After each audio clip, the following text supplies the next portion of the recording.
interessante e tão importante. Poucas igrejas fazem adesão a esse assunto. Pouquíssimas igrejas. É um assunto comum nas secretarias de saúde. É comum, fazem campanhas. O assunto é muito delicado. É difícil falar sobre esse assunto. A gente não usa nem o termo pelo qual ele foi criado, de tão delicado que é. Tá?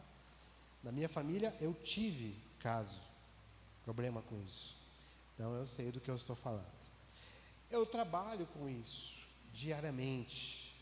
Eu sou psicólogo, atuo mais na parte de neuropsicologia, mas já atuei muito no hospital, atuei muito na clínica, já atuei no poder público também, como psicólogo, e há muitos casos de pessoas com problemas emocionais muito fortes, muito impactantes. Então, por que não a igreja não se envolver nesse assunto? Por que não orar por esse assunto? Por que não colocar esse assunto aqui para falar sobre ele, para conversar sobre ele, né? De tão importante que ele é. E então é um desafio muito grande a gente poder falar sobre o bem-estar emocional, tá? Mas é claro, né? Então a minha história, né? Eu passo primeiro por uma faculdade de teologia, faço o curso de teologia, fiz aqui no Seminário Luterano, fiz na Faculdade Batista em Curitiba, né? Então tive 2 experiências aí do curso de teologia. Aí depois passo para a faculdade de psicologia, depois passo para a faculdade da especialização em neuropsicologia e para a psicoterapia clínica. Atuo hoje na psicoterapia clínica e professor, ministro de louvor, né? E muitas outras coisas a mais no reino também, né? E já tive essa caminhada na Jubepar, trabalhando já por mais de 10 anos, né? Fazendo viagens missionárias, treinamento de líderes, pregações, palestras e tudo mais. Tudo a graça de Deus presente, porque nós estamos falando de algo muito importante, que é aquilo que Deus criou, que somos nós. Tá? Nós que Deus criou. Então nós estamos falando de algo que Deus criou. Então nós temos que falar com Deus que criou. Né?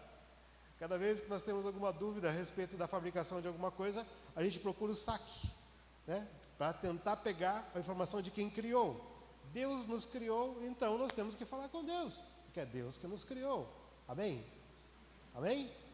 Então, nós vamos começar falando disso. Eu queria falar com vocês dentro de 3 ideias. 3 ideias a respeito desse assunto.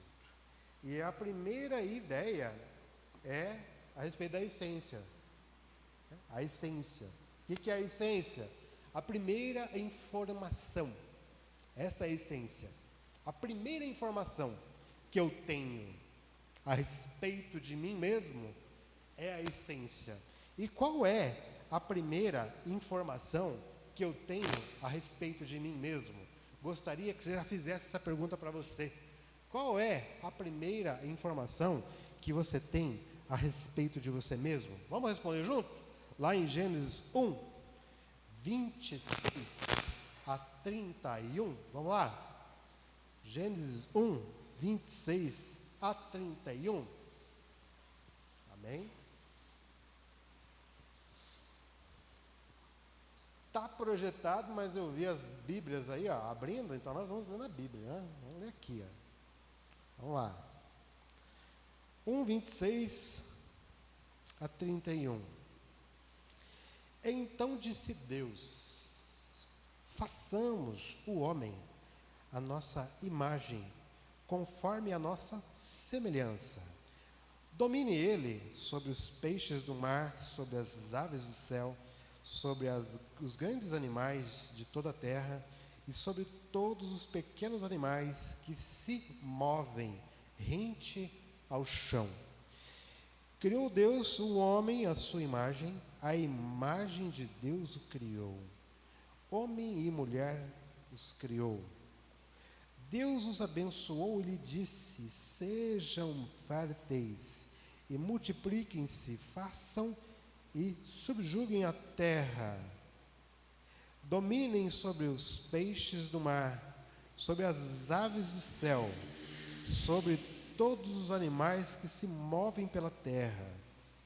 E disse Deus: eis que lhes dou todas as plantas que nascem em toda a terra e produzem sementes, e todas as árvores que dão frutos com sementes.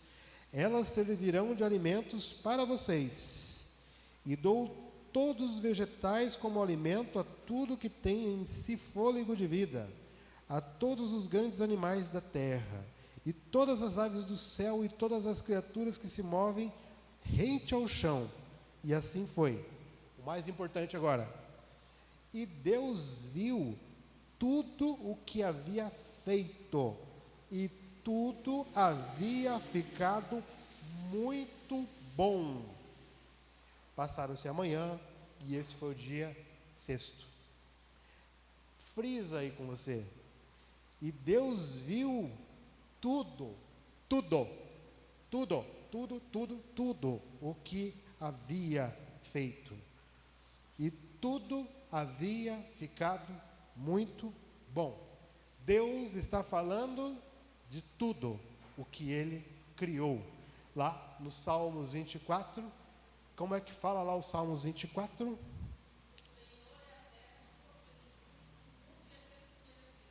Do Senhor é a terra, é dele, Ele fez. Toda a sua plenitude, tudo que se move, tudo que respira, pertence ao Senhor. O nosso louvor, ele é o movimento da criação de Deus, reconhecendo o Deus que criou. Amém? Quando a Agnes fala Pai para mim, ela está reconhecendo que eu sou o pai dela, que ela veio de mim. Quando ela fala mãe, ela está reconhecendo a mãe dela, que ela veio dela. É o norte dela, é a referência dela. E Deus, ela é a nossa referência. Isso é essência. Tá bem? Isso é essência. Você compra um perfume, se você não usar ele depois de um determinado tempo, ele vira álcool. Ele vira simplesmente um líquido e perde o perfume. E depois que ele perde, ele não é mais perfume. Ou seja, não vivemos sem a nossa essência. Amém? Amém? Então é importante falar sobre esse assunto do bem-estar dentro da igreja, trazendo as pessoas de volta para a sua essência. Amém?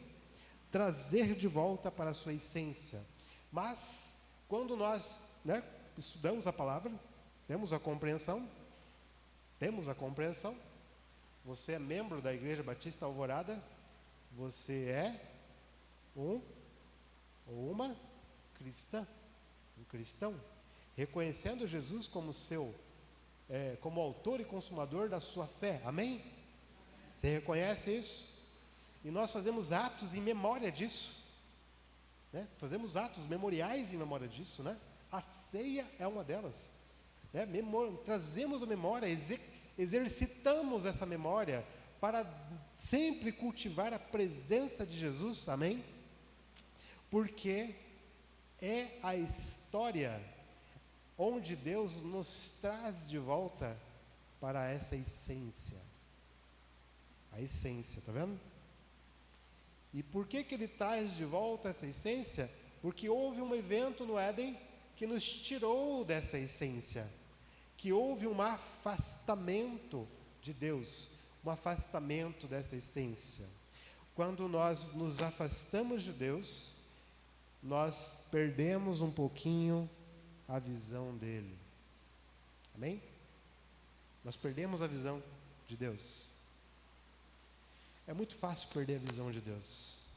Você tem vários distratores no dia a dia para perder a visão de Deus. Em determinado momento da minha vida, eu trabalhava como psicólogo e eu era cargo comissionado de uma prefeitura, que não era daqui. E quando chegou a campanha eleitoral, era exigido dos cargos de comissão a participação na campanha. E eu vivia na campanha eleitoral um grande dilema, né? Como eu sou psicólogo e atendia na clínica, eu atendia A e B e C e D. Eu atendia eleitores de todos os candidatos. E eu falava, eu não posso fazer campanha. Se vocês quiserem me demitir, vocês demitam. Eu agradeço, né? Mas eu não posso fazer campanha. Eles, não, eu só queria que você participasse de um evento ou outro, só para mostrar a sua presença. E em um determinado momento eu resolvi ir numa carreata. E nessa carreata, o carro que eu estava se envolveu num acidente muito sério. Ninguém se feriu, mas o acidente foi sério. E era num final de tarde de domingo. E eu fiquei na beira de uma rodovia, me distanciei do evento, estava ali, né, ajudando a polícia rodoviária. E eu me distanciei daquele evento assim, e eu olhei em direção à cidade, e eu falei assim, eu deveria estar lá, eu não deveria estar aqui. O que eu cultivo e valorizo está lá e não está aqui. E eu comecei ali a orar diante de Deus e falar assim, Deus, eu estou no lugar errado. Eu estou no lugar errado. A motivação pela qual eu estou aqui é a motivação pela qual eu deveria estar lá. Eu estava ali mais por uma questão convencional, né, para que todos pudessem ficar felizes comigo, ali, naquele ambiente. O distanciamento de Deus, ele crava um buraco muito grande dentro de nós. E nós não vemos Deus. Nós olhamos outras necessidades. Necessidades físicas, biológicas, financeiras, status, né, social, né? Nós começamos a olhar outras necessidades e Deus fica em segundo plano, porque nós estamos distante de Deus e a gente não enxerga Deus. Então, Deus, sabendo disso, nos atrai com o seu amor, nos atrai com a sua misericórdia, nos atrai, Deus está nos atraindo. Então, eu estou falando de essência, desse Deus essencial, que não pode faltar em nossas vidas. Nós precisamos mostrar, primeiramente viver esse amor, essa essência. E nós precisamos mostrar isso para o mundo à nossa volta. Nós precisamos mostrar. A principal maneira de mostrar é com a nossa própria transformação, com o sentido que ele traz para nós. Quer ver um exemplo? Dá para colocar aí aquela canção, como é que é o nome dela? Se tu olhares, Senhor, para dentro de mim. Como é que é o nome dela? Coração igual ao teu. Dá para colocar aí? Dá coração igual ao teu. A letra. Desculpa, não estava te ouvindo.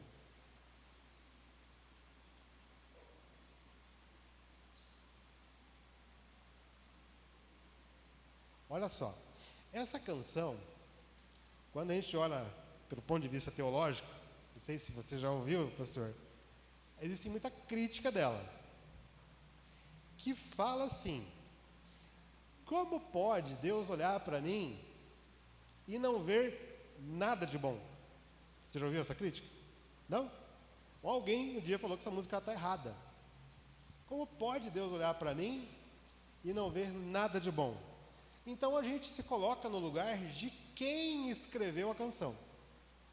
Como é que estava a pessoa que escreveu essa canção?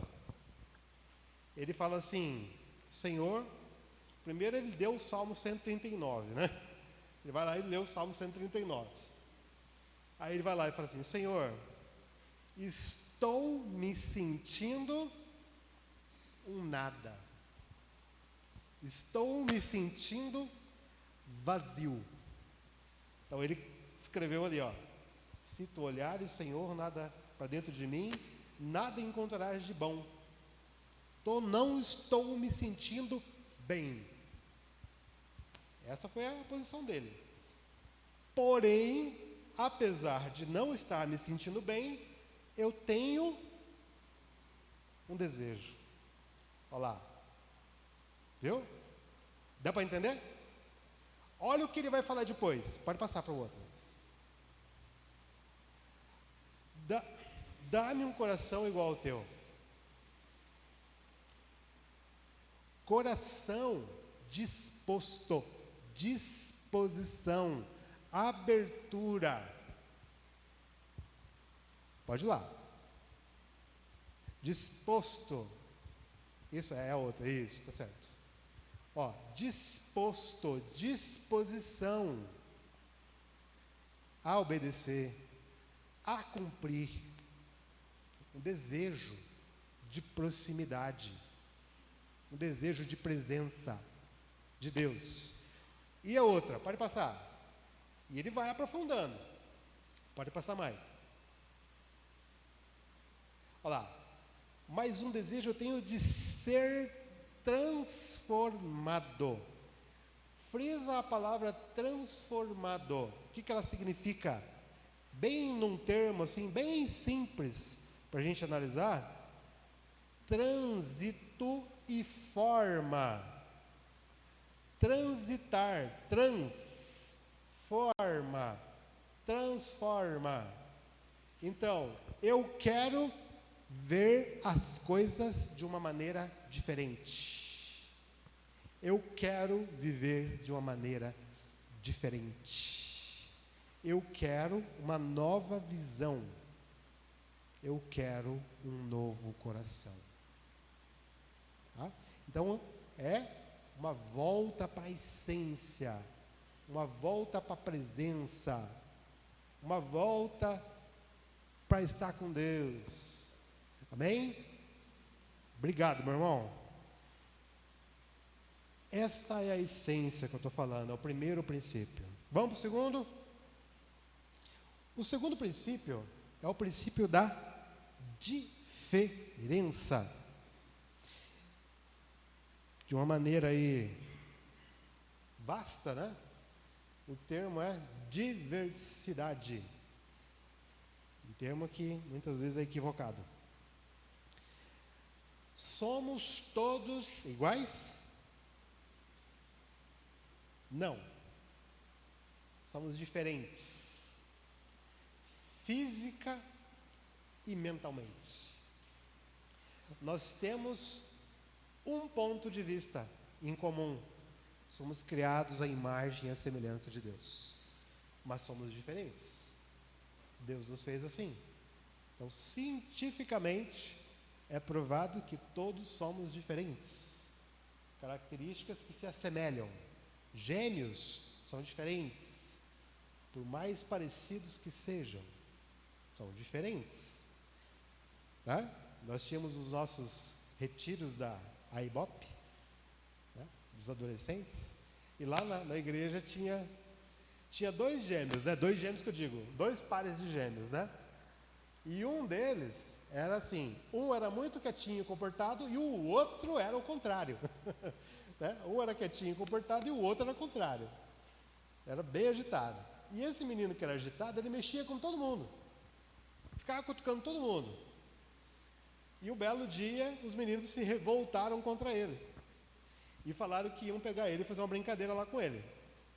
E eles vieram atrás dele. Daí quando eles vieram, eles pegaram o gêmeo errado.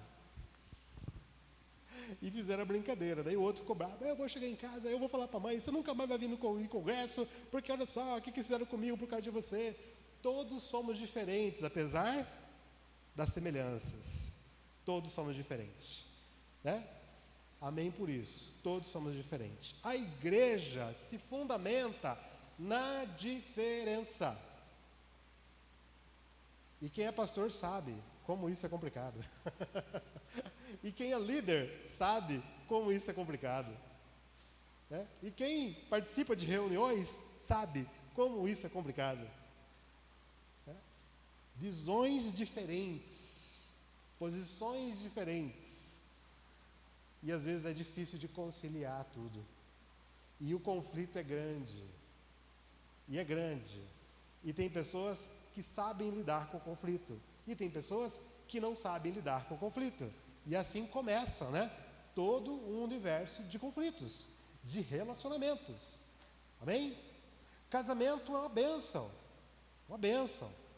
Uma vez um pastor foi pregar da igreja lá em Curitiba, quando era membro lá da Água Verde, e o pastor falou que ele nunca tinha brigado com a esposa dele e eles estavam casados há quase 30 anos.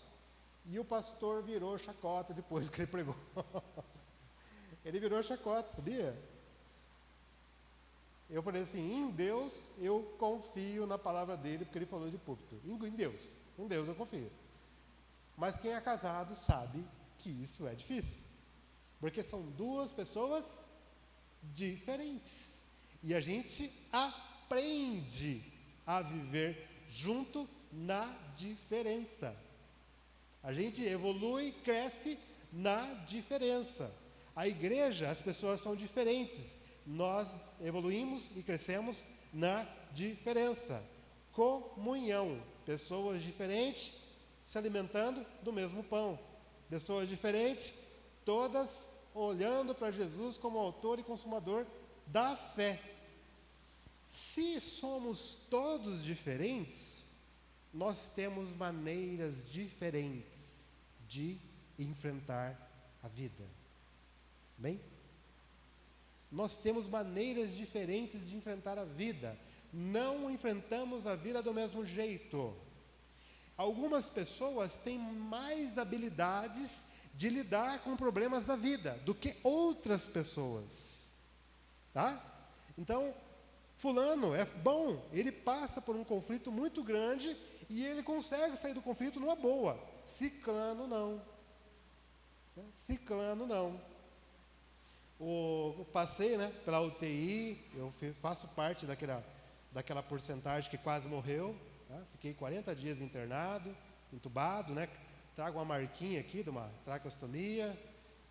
Fiquei 6 meses me recuperando para voltar a trabalhar. Então, 6 meses de muita fisioterapia, física, motora e respiratória, exames, né? E as minhas sequelas são as mínimas possíveis, né? Dos muitos que passaram pelo mesmo quadro que eu. Então, as minhas sequelas, assim, eu tenho que falar da minha sequela. Ninguém vê a sequela em mim, né? E outras pessoas não, né? Ficaram com sequelas físicas, mentais até, também. Né? Então, sou muito grato a Deus por isso. Mas o meu irmão passou por uma experiência bem parecida. Ele teve uma pneumonia bacteriana e também foi entubado. Isso em outubro do ano passado, vai fazer um ano. Ficou alguns dias na UTI também. E um dia, e quando ele estava na UTI, estava entubado, né? Teve um belo sábado que eu tinha que sair para a rua, né? Eu simplesmente levantei em casa e saí, porque eu estava muito, muito, muito angustiado com aquela situação. E eu volto para casa, daí a Silvia, minha esposa, fala, né? O Marcelo lidou com a tua situação melhor do que a que você está lidando com a dele. Porque ele segurou a onda, né? Ele pegou a minha vida assim, né? Financeira, né, amor, tudo, e foi conduzindo ela nesse período que eu estava internado. Eu também. Só que chorando, esperneando, reclamando, clamando, né? De uma maneira muito mais conflituosa do que a dele. Mas quando ele sai do hospital, ele lidou de uma maneira muito mais difícil do que eu estava. Quando eu saí, eu fiquei em paz, né? E ele não, ele ficou muito agitado, ainda está se recuperando, né? Porque o processo dele foi mais curto do que o meu, mas o impacto foi maior, porque ele quase perdeu os rins, né, por conta disso, por conta da bactéria, né? Então, ele ainda tem, né, bastante sequelas aí por conta disso, né? Ele precisa muito das orações também, né, dos irmãos. Nós somos diferentes e lidamos com as circunstâncias de uma maneira diferente. Por que isso é importante falar dentro desse assunto Setembro Amarelo? Porque a maior parte das pessoas, ao invés de ajudar, julgam. Sabia? Ao invés de ajudar, julgam. Isso é bíblico, né? Quando nós vemos a história de Jó lá numa situação complicada, e o povo falando assim, você está assim porque você é pegador. Você está assim porque você pecou. Mulher chega lá, por que você não amaldiçoa seu Deus não morre? O julgar é mais fácil. Olhar as coisas pela minha ótica, né? A minha ótica me ajuda a influenciar para o bem do próximo. O meu olhar, ele tem que me ajudar para te ajudar, não para te prejudicar. Amém? Então, a diferença, ela é o maior desafio aqui nesse sentido. Então, eu já vi muitos casos, né? A pessoa entrou num processo depressivo. Ela entrou num processo depressivo. E a depressão, ela é muito complicada no âmbito social. Muito complicada. Porque ela é muito associada ao espiritual. É bem associada ao espiritual. A gripe não é associada ao espiritual. A gripe não é associada. A gastrite não é, né? Não é associada. Nenhuma outra doença é tão associada ao espiritual quanto a depressão. Inclusive, lá na década de 70, um pouco de 80, muitas pessoas tentavam expulsar o demônio da pessoa que estava depressiva. Porém, quando nós analisamos, né, dentro do ponto biológico, essa complexidade biológica que somos, uma depressão muitas vezes ela está associada a uma baixa produção de uma substância, de uma serotonina, de uma adrenalina, de uma citocina, enfim, de qualquer outra. Que quando você vai lá no neurologista ou no psiquiatra, ele vai medir isso, para poder medicar a pessoa, estabilizar a pessoa. Então está muito associado a uma questão química, biológica, que está tendo uma repercussão no humor, na produção diária, no ânimo, né? Está batendo ali. Então, é uma questão química. E muitas pessoas se sentem mal porque são associadas a uma questão espiritual. Aí elas olham, olha lá, faça um auto-julgamento. Né? Faça um auto-julgamento. Ela está bem. Ela está bem moralmente. Ela está bem financeiramente, não está rica, mas não está devendo. Ou se está devendo, está tendo capacidade para poder organizar, né, a sua situação, que às vezes acontece, né, por uma circunstância ou outra, principalmente quem tem empresa, né, tem toda uma coisa mudando toda hora, ou quem trabalha por conta, né, ou você está numa empresa, a empresa também passa por uma situação, a pessoa acaba tendo que ser desligada. Acontece. Tá? Mas a pessoa olha e fala assim, mas eu estou bem, eu estou, né, honesto aqui, estou legalzinho, estou bom. Por que eu estou assim? Por que Deus está me castigando? Por que Deus está pesando a sua mão sobre mim? E começa a associar, entendeu? Culpa.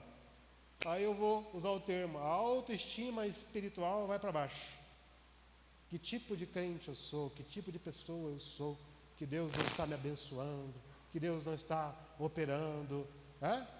E outro está lá e fala assim, graças a Deus, tudo isso está acontecendo comigo. Reações diferentes a situações diferentes. Nós somos singulares, cada um é diferente, cada um age de uma maneira diferente. E qual é o nosso desafio da comunhão? Qual é o nosso desafio da missão de cristãos? Ajudar um ao outro. Né? Ajudar um ao outro. Esse é o nosso desafio.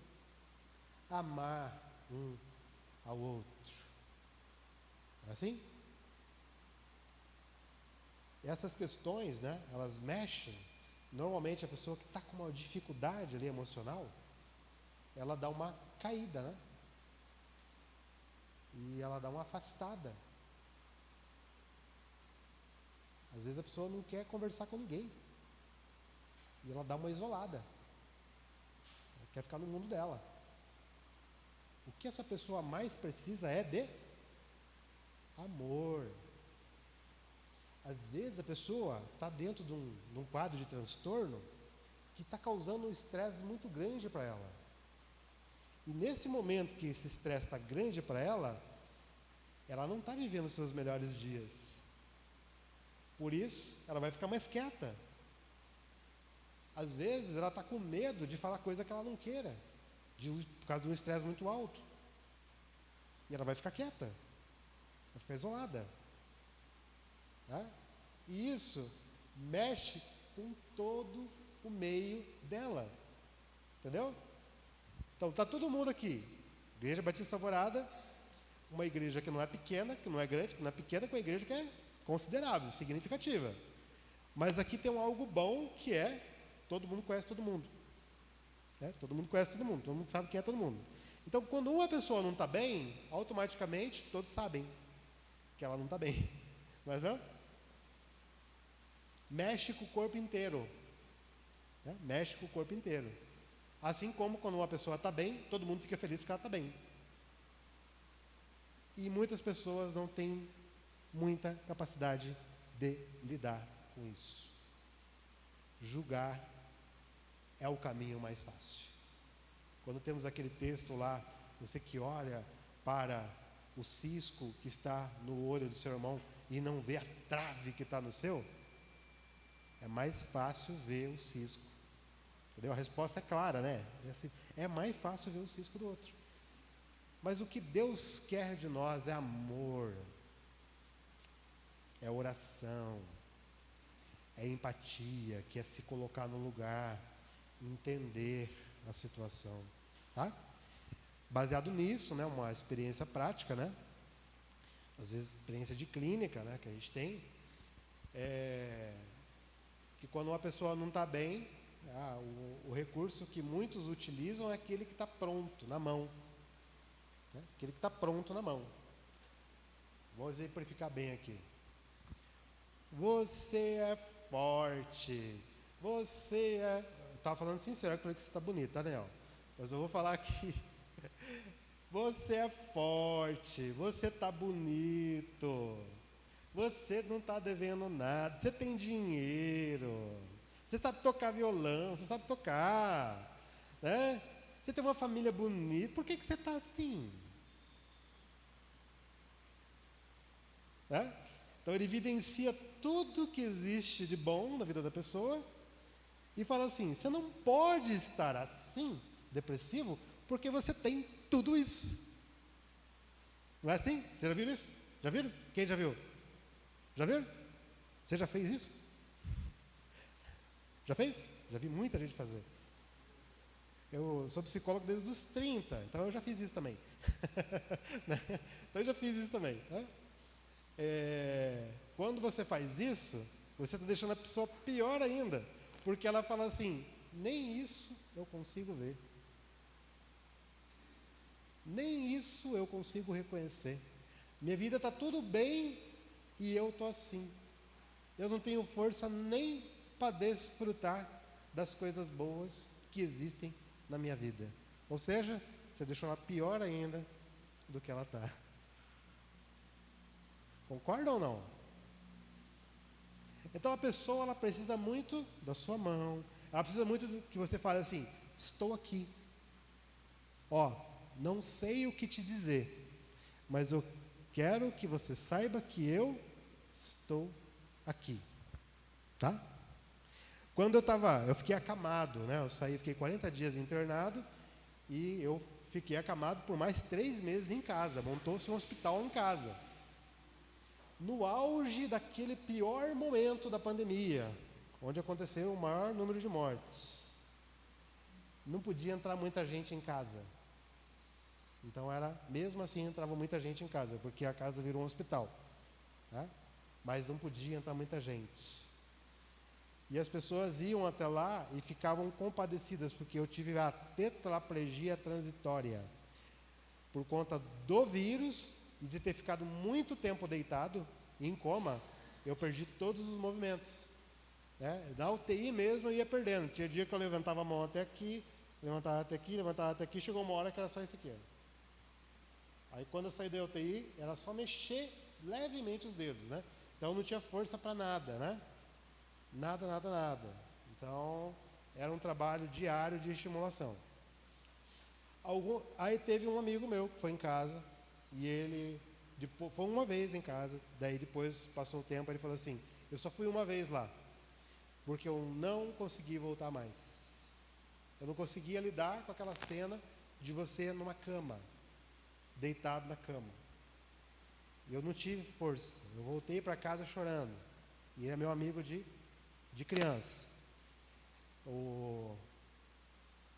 Aí, outras pessoas, eu tinha um exercício que eu tinha que fazer, que era colocava eu na cama e a cama levantava para me colocar em pé, para me fazer a descarga de peso. E aí chegava ali, os meninos da igreja, chegava lá, os meninos quarentões da igreja, chegavam lá, né, no dia. E eles chegavam no quarto e eles começavam a tirar sarro de mim. Falando que eles iam me levar lá fora, que iam me dar um banho de mangueira. Daí quando eles estavam saindo, eles falavam assim, amanhã a gente volta aí, não sai daí. E eu, tetraplegia transitória. Daí você pode estar pensando, nossa, que coisa ruim, né? Não era ruim. Porque eles tinham intimidade comigo para fazer essa brincadeira. Né? A amizade permitia essa brincadeira. E cada vez que eles brincavam, faziam isso para mim, eu falava... Quando eles faziam uma brincadeira assim, tipo, me dar um banho de mangueira, daí eu falava assim, não se esqueça que eu vou sair daqui, tá? Não se esqueça que eu vou ficar bom, tá? Não se esqueçam, tá bom? Aí, quando eles falavam, não sai daí, pode deixar, eu vou ficar aqui, não vou sair não. Então, cada vez que eles vinham e que eles iam, eles me deixavam dando risada por horas, né? Pelas brincadeiras que eles me faziam. Eles não podiam fazer nada para melhorar o meu estado físico, mas eles podiam fazer o meu dia mais alegre. E eles faziam o meu dia mais alegre. Entendeu? Faziam o meu dia mais alegre. Então eu vejo as fotos lá, né? Tirando foto comigo, levantavam de pé e ficava todo mundo de pé tirando foto. A pessoa que não está bem, ela precisa dessa atenção. Ela precisa de um momento que ela possa dizer assim, está triste, mas você veio aqui e fez um pouquinho de alegria nesse dia. Amém? Somos diferentes, reagimos de formas diferentes e precisamos entender isso. Se alguém está passando por alguma dificuldade, por algum problema, a tua atitude precisa ser de amor, não de julgamento. Não fale nada, apenas fale, eu estou aqui. Estou aqui. E eu falava, né? Falei com o médico que me atendia, amigo meu também, ele falou assim, eu prescrevi lá um antidepressivo para você.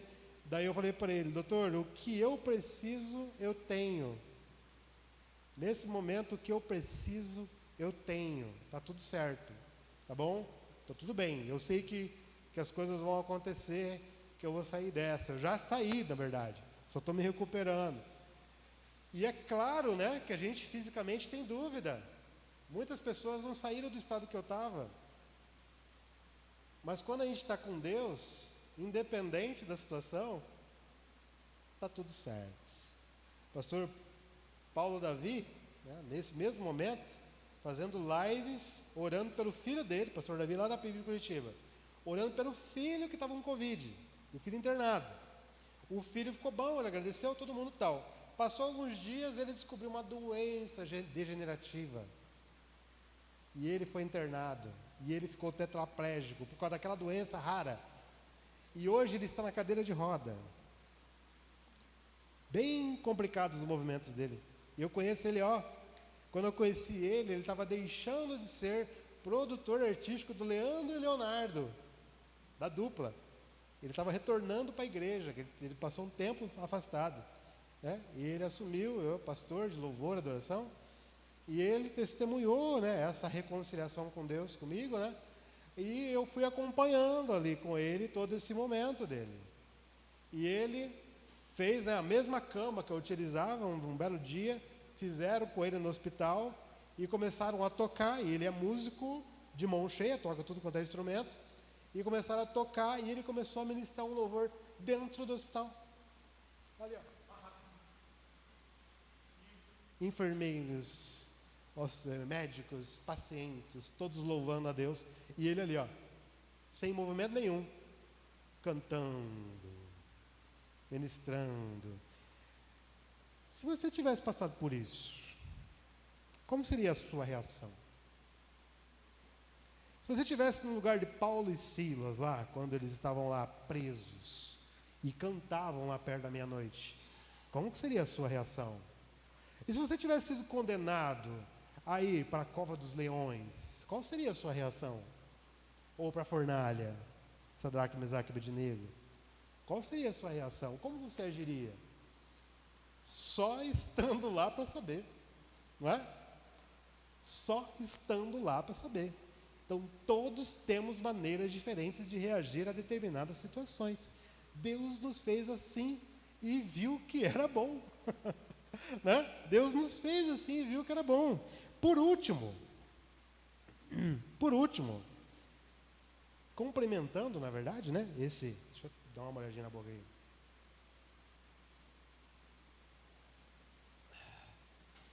Por último, são as variáveis da vida.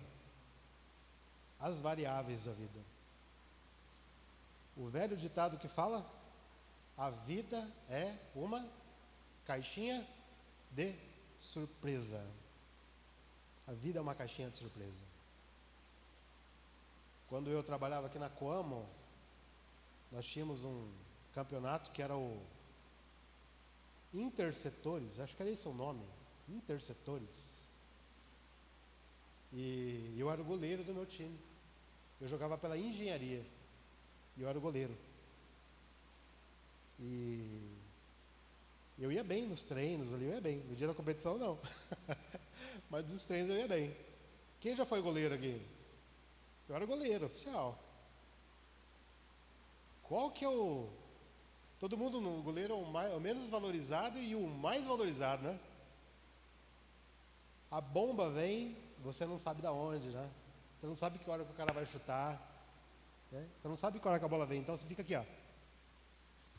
Né? Diz que o goleiro é o que mais perde no jogo. As variáveis da vida são assim. Nós não sabemos o que vai acontecer. Não podemos viver em alerta, mas nós não sabemos o que vai acontecer. Né? Nós não sabemos, mas não podemos viver em alerta, porque senão a gente fica tenso, a gente não dorme, a gente não come, né? Mas a gente não sabe o que vai acontecer. Né? A gente não sabe. Abriu a pandemia, conversando com um amigo meu, batendo um papo com ele, e ele foi o primeiro que eu ouvi falar sobre economia. Bateu ali, ó, primeiros 40 dias de pandemia. Ele olhou para mim e falou assim: nós não temos politicamente uma economia que vai dar conta disso. Não vai dar conta. Se tiverem que fazer o lockdown, que é a primeira vez que eu ouvi esse termo também, muitos vão quebrar. Muitos vão fechar suas portas. Eu vejo irmãos aqui que não fecharam as portas. Estão lá com as portas abertas. Mas eu conheço muitos outros que tiveram que fechar. Tiveram que ressignificar a vida. Os pastores tiveram que plantar a bananeira, né? Para poder manter a igreja viva, fechada e viva. Né? Houve conflito, inclusive, entre os pastores. Aqueles que diziam abre, o outro não, fecha, abre, fecha, né? Então foi difícil. Circunstâncias variáveis. Os preços dobraram de tudo. Dobrou. Tudo é hoje muito mais alto do que era. Toda hora nós fazemos algum exame, aparece uma doença ou outra, um problema ou outro. A gente tem que lidar com eles. A gente precisa lidar. As circunstâncias são variadas. E a gente precisa lidar com ela. Esses dias eu fui premiado, né, com uma mechinha aqui de cabelo branco. Minha família, todo mundo de 30 a 32 anos, já tinha um cabelo branco. Barba branca, cabelo branco. E eu começou, barba. Então, você rapa, né? Ninguém vê, né? Aí esses dias começou o cabelinho branco. E aí começaram, cabelo branco, tá ficando velho, né? Os calvos também, né? Ficou calvo, tá ficando velho, né? Aí ele falou assim, ó, depois que a gente quase morre, cabelo é o menor dos problemas. Mas eu queria dizer, na verdade, que no alto dos 45 anos, é um grande presente de Deus estar vivo. Independente do cabelo branco ou não, independente de ter cabelo ou não, tá? É um grande privilégio estar vivo. E a velhice é o maior troféu. A longanimidade ou a longevidade é o maior troféu, tá? Porque os mais velhos têm história para contar, de muitos desafios, de muitas lutas e de muitas vitórias.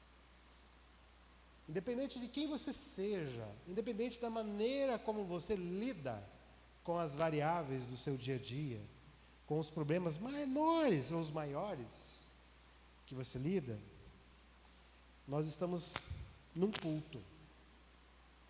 Nós temos um Deus. Tudo é um exercício e a fé é o maior deles. De entrega. De entrega. A fé é o maior exercício de entrega.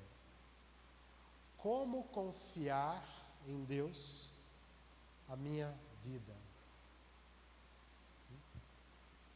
Como confiar em Deus a minha vida? É uma atitude normal nossa, humana, confiar e desconfiar. Ó, analisa a palavra. Confiar, desconfiar. Trazer de volta. Eu confio. Esse dia eu estava procurando, tem que comprar um negócio lá, e eu fiz uma oferta no lá, e o rapaz falou, aí eu olhei para a minha esposa e falei assim, está muito fácil. A negociação está muito fácil. Aí eu falei assim, eu estou desconfiado. Eu fui lá analisar, não analisei alguns pontos, né? Então eu mandei a oferta confiando e depois eu desconfiei, porque a pessoa deu margem de desconfiança, né? Não foi nada assim, foi uma análise mesmo ali, né? Então desconfia, o golpe está aí, cai quem quer, não é? Tem acreditado, não é? Mas com Deus a história é diferente.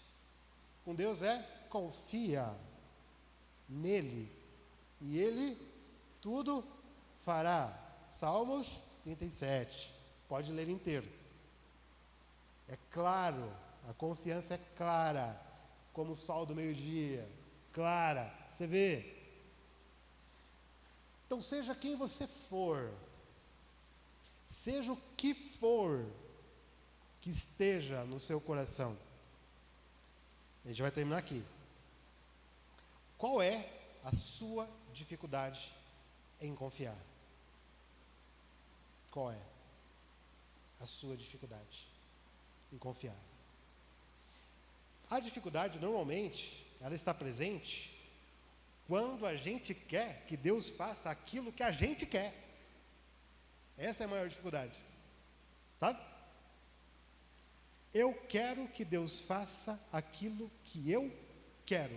Isso não é entrega. Isso é exigência. Certo? A entrega está em suas mãos. Está. Independente do que vá acontecer, está em suas mãos. Esse é o ato de entrega. Né? É o ato de entrega. Sacrifício é isso. Eu, pelas minhas inclinações, não confio. Mas na minha fé, eu entrego. Isso é sacrificial. Eu vou contra a minha natureza, a minha inclinação, e entrego, e dedico ao Senhor. É o dízimo, mas é a minha vida. Eu dedico ao Senhor, independente do que vá acontecer. Quando Lutero escreve Castelo Forte, se temos que perder família, bem, poder, embora a vida vá, por nós Jesus está. A entrega é isso. eu não sei o que o Senhor vai fazer, mas eu confio no que o Senhor vai fazer. Eu não sei o que vai acontecer, mas eu confio no que vai acontecer. Independente do que aconteça, eu sei que tudo vai ficar bem. Quando eu estava lá na UTI, a Tati, uma amigona nossa, né, amor? Ela estava trabalhando lá. E eu falava para ela, Tati, eu estou morrendo. Daí ela olhava, apertava a minha mão e falava assim, o mais importante é que tudo vai ficar bem. E ela falou para mim depois, eu estava ali sofrendo. Eu fui ali, de repente vi você ali, né? A gente é amigo desde criança, amigo de fé também, né? E ela pegava na mão e falava assim, o importante é que tudo vai ficar certo. A vida não nos pertence, a vida pertence a Deus. E Deus sabe o que é melhor, amém? Deus sabe o que é melhor, independente do que seja. Deus sabe o que é melhor e nós temos certeza que amanhã é segunda-feira e Deus vai tratar o dia de amanhã, e assim vai, basta cada dia o seu mal, Deus vai estar presente, Deus vai estar abençoando e o nosso coração precisa estar leve, descansando em Deus. Amém?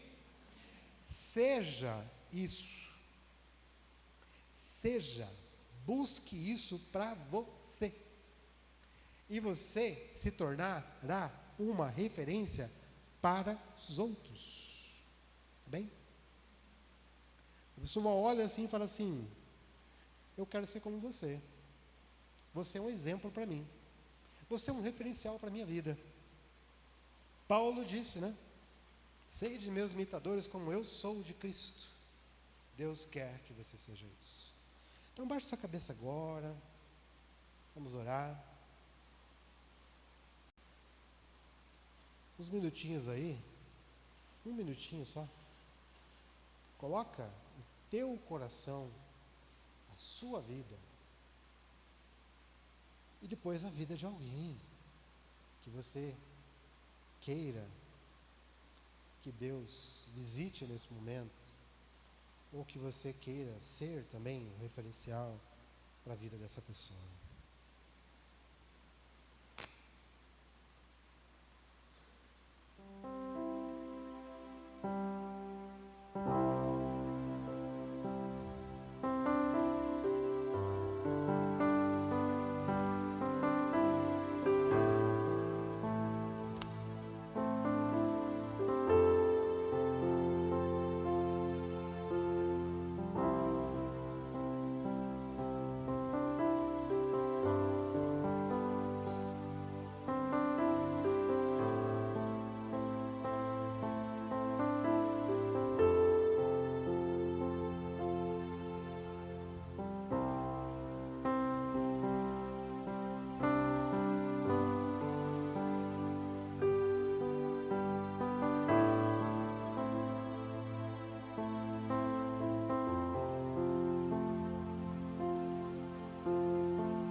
Senhor, nós estamos todos aqui na Tua presença e o Senhor conhece o coração de cada um, o íntimo de cada pensamento, de cada preocupação. Sabe como tudo isso está funcionando, sabe como as coisas estão motivando, sabe todo o sistema, ó Deus, dos nossos pensamentos. Aquilo que está nos alegrando, aquilo que está nos entristecendo, que está nos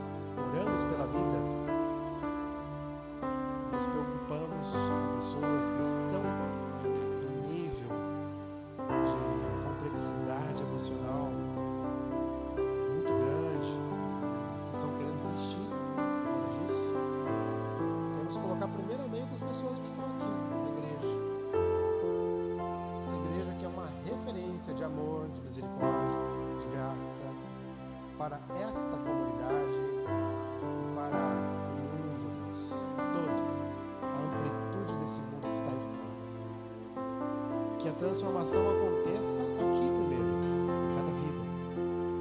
E que todos possam ser luz aí para fora. Sal e luz. Que essa igreja seja esse referencial de bênção, de transformação para a comunidade. Que cada um agora, Deus, possa fazer essa oferta, essa entrega de uma maneira íntima. Às vezes temos medo, ó Deus, de assumir, de tornar público, mas agora é uma conexão direta. O Senhor nos deu esse privilégio desta conexão direta com o Senhor.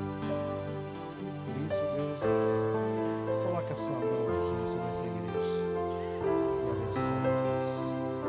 Continue abençoando. Salve, Deus, o pastor Daniel, sua família. Abençoa a vida dele. O pastorado é algo de muita responsabilidade e que o Senhor esteja dando graça ao pastor